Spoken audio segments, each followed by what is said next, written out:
오직 하나님의 말씀만이 영적인 지도요, 우리의 삶의 모든 것이 되는 주님의 축복의 말씀인 것입니다.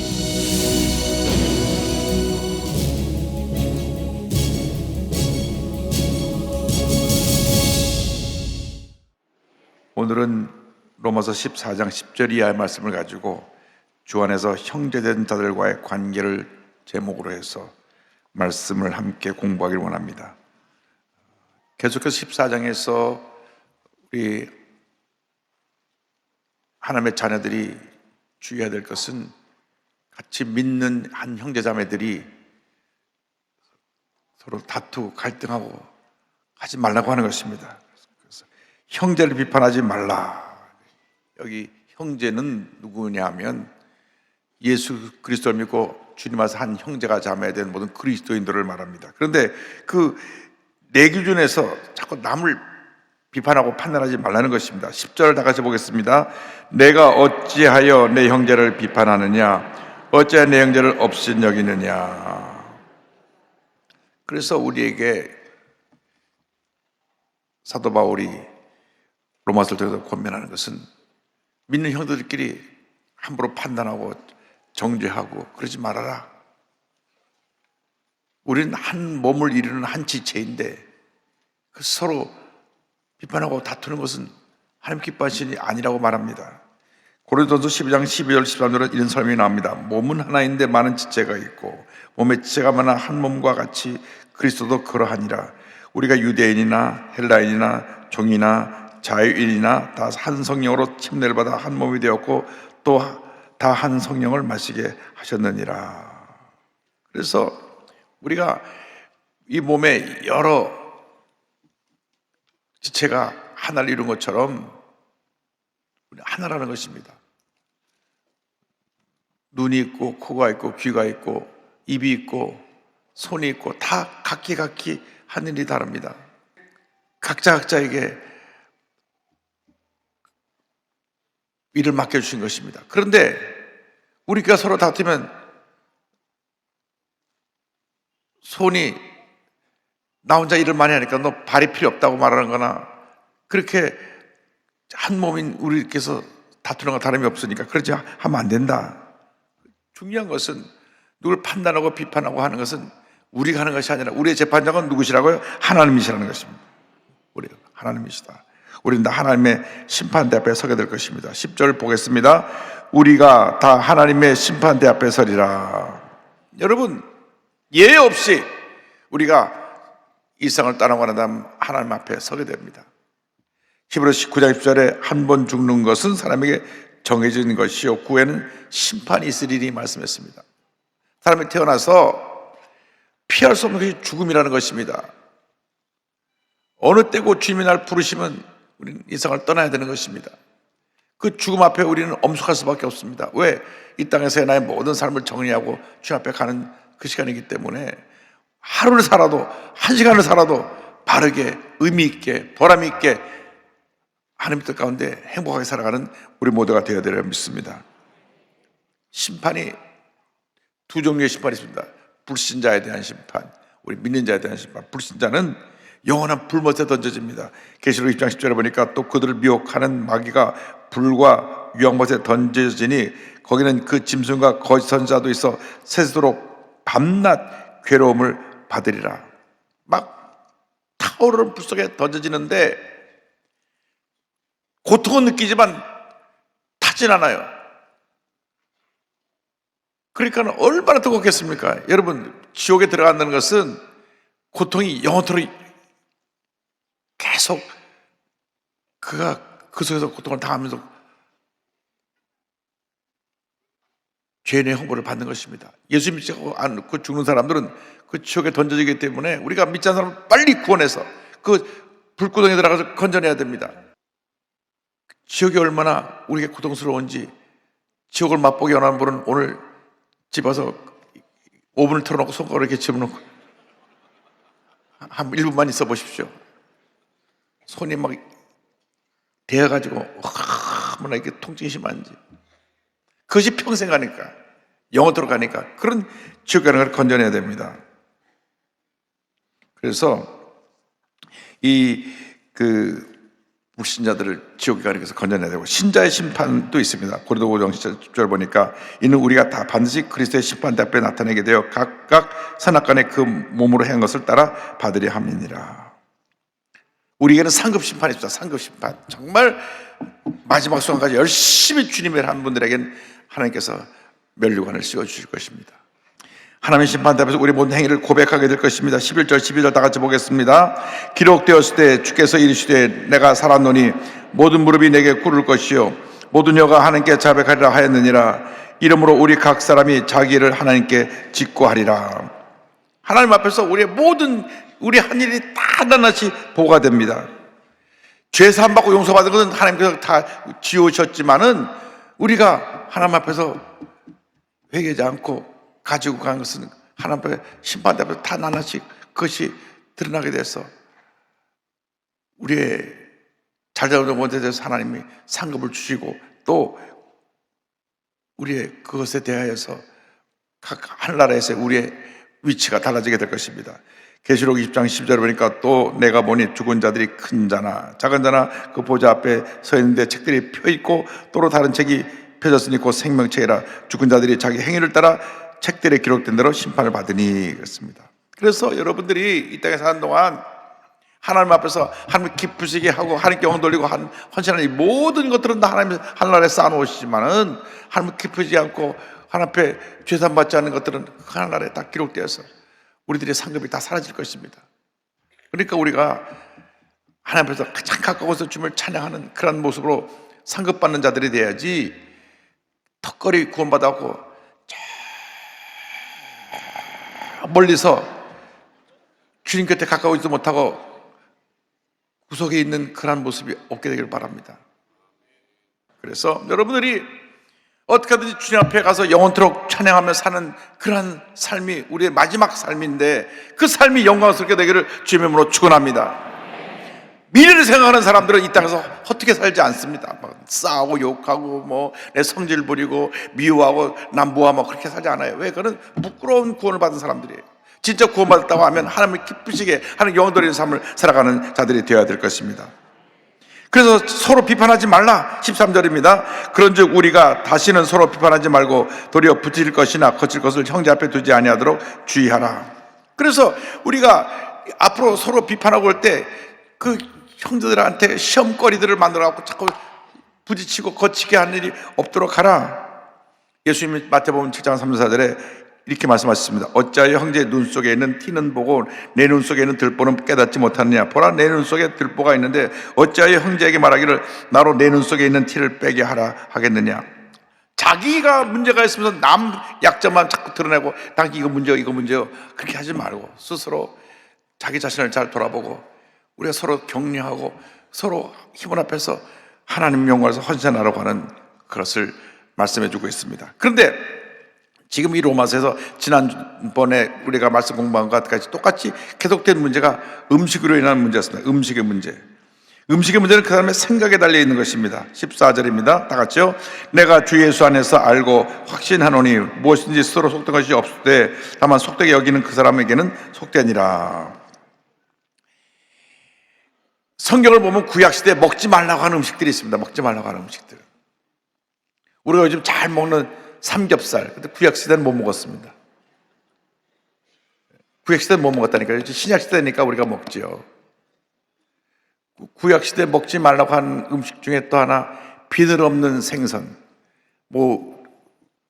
원기력이 좋다고 장어를 많이 먹는데 구약시대는 장어를 못 먹었어요.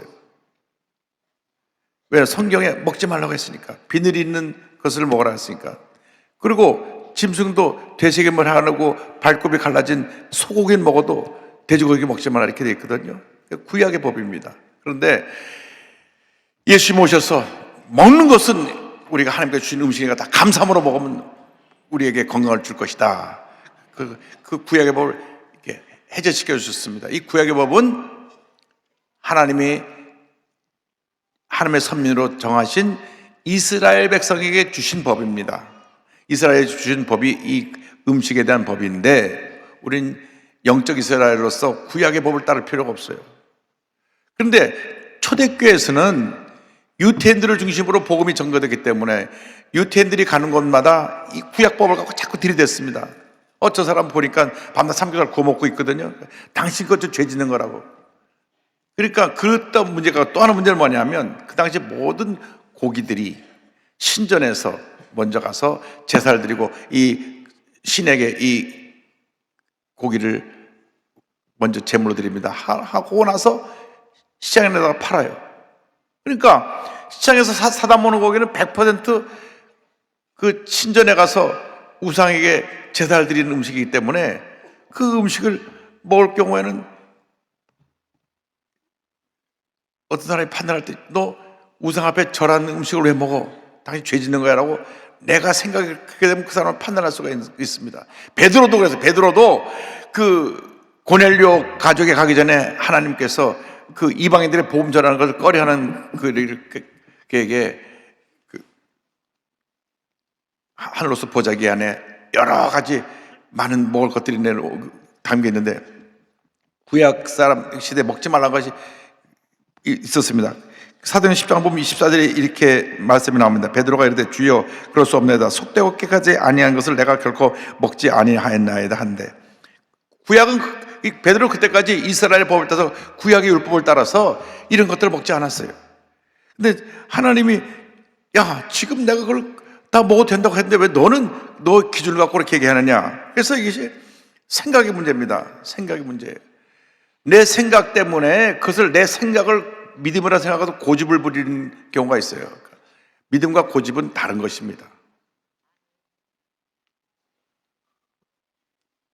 그래서 우리나라가 처음 복음이 들어올 때 우리나라 사람들 보니까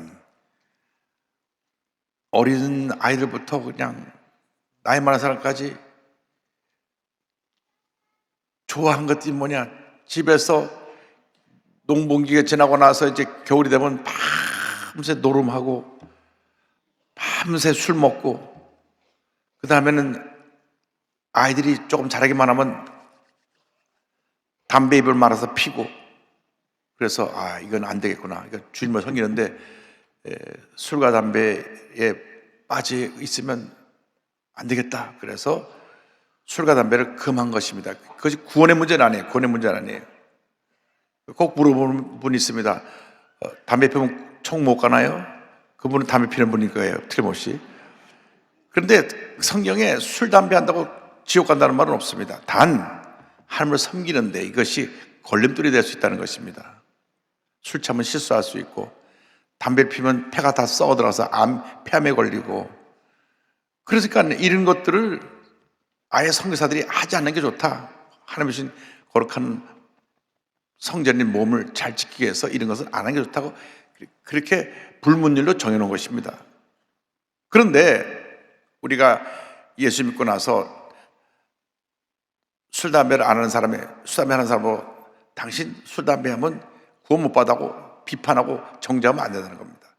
내 생각으로 내가 옳다고 생각하지만 그 사람 아직 그것을 받을 만한 믿음의 분량이 안 되기 때문에 하고 있는 것을 가지고 정죄하지 말라. 본인 스스로 그것을 이겨내고 극복해서 해결하는 건 본인의 문제지 남이 그걸 가지고 판단하고 정죄하면 안 된다. 항상 내 기준에서 자꾸 남을 판단하고 정죄하다 보니까 교회 내 갈등과 대립이 생깁니다. 그래갖고 문제를 일으키게 되는 건데 그런 문제에서 음식 문제로 인해서 형제를 근심하게 하지 말라. 15절 16절 다 같이요. 만일 음식으로 말미암아 내 형제가 근심하게 되면 이는 내가 사랑으로 행하지 아니함이라. 그리스도께서 대신하여 죽여준 형제를 내 음식으로 망하게 하지 말라. 그러므로 너희 선한 것이 비방을 받지 않게 하라. 그러니까 이 문제를 가지고 서로가 판단하고 비판하고 말미암아 믿음 약한 사람이 시험에 들지 않게 하라. 그래서 음식 문제로 인해서 하나님 일에 지장을 가져오게 하지 말라. 이게 굉장히 그것이 구체적으로 그 당시에 문제가 된 일이 많이 있었기 때문에 두 가지입니다. 하나는 구약의 율법을 따라서 음식을 못 먹게 하는 거고 또 하나는 그 당시 이방 신전에 들었던 음식 때문에 먹지 말라고 이 두 가지 때문에 이 문제가 됐습니다. 20절 다 같이 보겠습니다. 음식으로 말미암아 하나님의 사업을 무너지게 하지 말라. 만물이 다 깨끗하되 거리낌으로 먹는 사람에게는 악한 것이라. 그래서 이 음식을 먹으려고 그럴 때 제사상에 올랐던 건데 먹어도 될까 하고 꺼리낌이 있으면 먹지 말라는 겁니다. 꺼리낌이 있을 때 먹으면 그것이 본에게 스스로 그 걸림돌이 되는 것입니다. 그래서 예수님 마가복음 7장 18절 19절 이렇게 말씀하셨어요. 예수께서 이르시되 너희도 이렇게 깨달음이 없느냐, 무엇이든지 밖에서 들어가는 것이 능히 사람을 더럽게 하지 못함을 알지 못하느냐, 이는 마음으로 들어가지 아니하고 배로 들어가 뒤로 나감이라. 이러므로 모든 음식물을 깨끗하다 하시니라. 음식을 먹을 때는 아멘하고 기쁨으로 먹으면 내 건강이 되는 것인데, 그걸 가지고 판단하고 정죄하지 말고, 문제는 마음속에 나쁜 생각이 들어와서 나쁜 생각이 나가는 이게 문제지, 먹는 음식을 갖고 판단하고 하지 말라. 그럼에도 불구하고 이것 때문에 남이 시험에 든 경우에 있어서는 믿음 약한 사람들은 교회 집사님인데 장로님인데 그렇죠, 순전히 갔다 음식을 먹네 하고 시험에 들까봐 그 사람들 위해서는 하지 말아라, 그 얘기입니다. 형제를 위해서 음식을 절제하라. 21절입니다. 고기도 먹지 아니하고 포도 마시 아니하고 무엇이든지 내 형제로 꺼리끼게 하는 일을 아니함이 아름다우니라. 먹을 수 있지만 그것 때문에 시험 드는 사람이 있으니 그 시험 드는 사람을 위해서 안 하는 것이 더 좋다, 그 말입니다. 그러니까 모든 것이 강한 것이 아니라고, 그것 때문에 다른 사람이 시험 들고 그것 때문에 믿음이 약한 사람이 흔들리고 그렇다면은 안 하는 것이 좋다. 우리나라에 그것이 문제가 심각하게 되니까 캐톨릭에서는 그거 풀었습니다. 그거 상관없다, 마음대로 해라. 그래서 처음에 교회 나올 때 나는 캐톨릭으로 갈랜다, 난 술 담배 못 끊을 테니까 그래 간 사람도 있어요. 그러나 그것이 신앙의 구원의 문제가 되는 것이 아니라 구원받고 난 이후 성화, 내가 하나님 앞에 거룩하게 쓰임받을 때 그것이 문제가 되는 것입니다. 어떤 경우에도 술에 잔뜩 취해갖고 와서 은혜가 안 되는 것입니다. 찬송이 나오겠습니까? 찬송이 나오겠습니까? 안 된다고요. 그건 자기가 하는 거예요, 관계예요, 자는 거예요. 그래서 술 취하지 말라는 말은 있어요. 성경에 뭐 술 취하지 말라. 잠원서에 가면 쳐다도 보지 말라는 말이 있어요. 왜냐하면 쳐다보다가 취하게 되니까. 그래서 쳐다보지도 말라는 말이 있어요.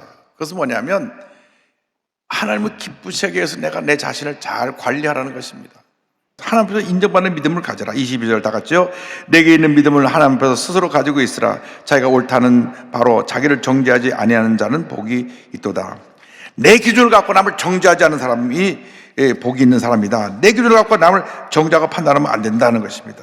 그래서 음식을 대하는 자세는 믿음으로 하고 의심하고 하는 사람은 스스로 그것을 멀리해야 된다. 23절입니다. 의심하고 먹는 자는 정죄되었나니 이는 믿음을 따라 하지 아니하였기 때문이라. 믿음을 따라 하지 아니하는 것은 다 죄니라. 스스로 걸림돌이 된 것이다. 믿음으로 해야 되는데 그 꺼리낌을 갖고 하면 그것이 내게 걸림돌이 됩니다. 그래서 여러분이 뭔가 꺼리낌 안 하는 게 좋아요. 음식을 먹을 때 뭔가 기분이 안 좋을 때 먹지 않는 게 나아요. 괜히 먹고 배탈 난다고. 아까운데 이거 다 먹어야지. 그리고 상한 거 막 먹고 그러다가 배탈 나요. 그 옛날 얘기입니다. 이상하면 멀리하면 됩니다. 그래서 우리가 스스로 우리 자신의 건강을 잘 지키고 또 믿음을 지켜야 됩니다.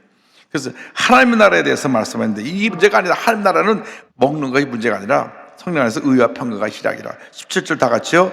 하나님의 나라는 먹는 것과 마시는 것이 아니요 오직 성령 안에 있는 의와 평강과 희락이라.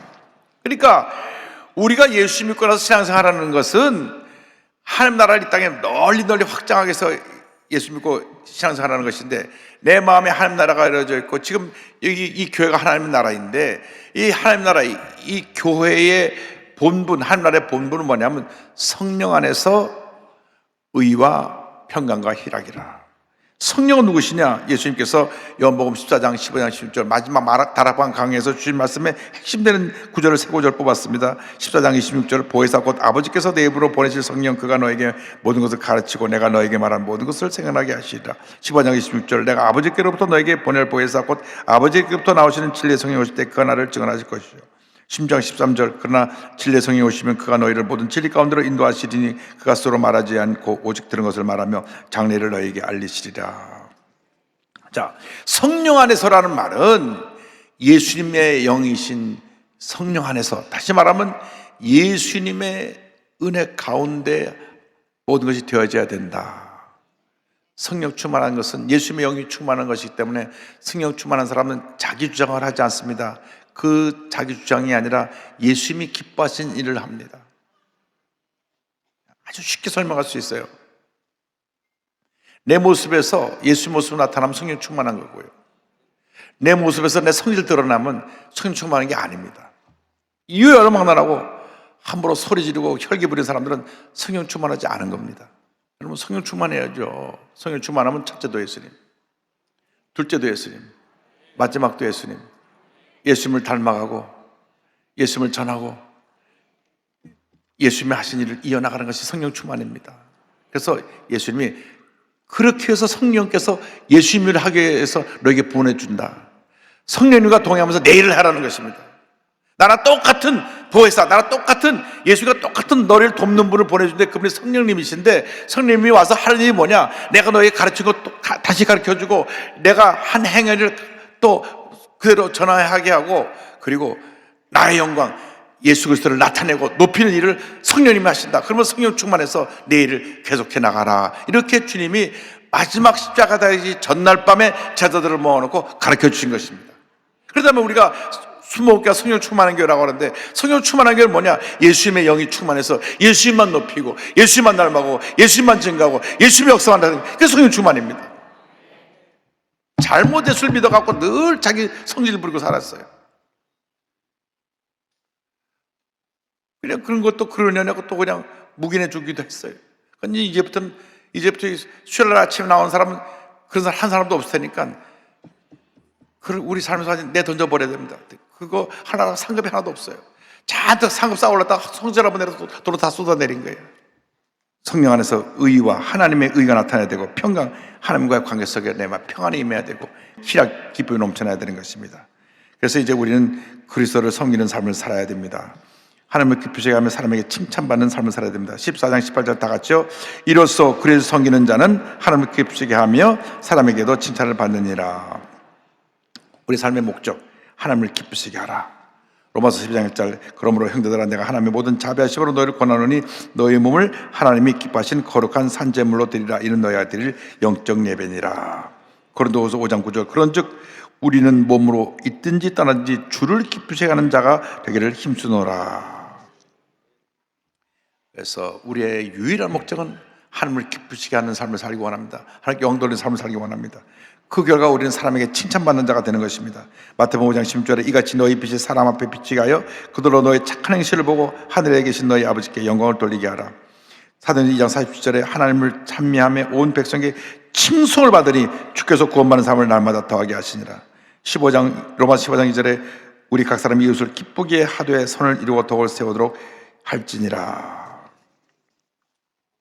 여러분, 우리가 하나님께 영광 돌리는 일을 열심히 하는데 사람들에게 칭찬받는 일은 부족한 것이 많습니다.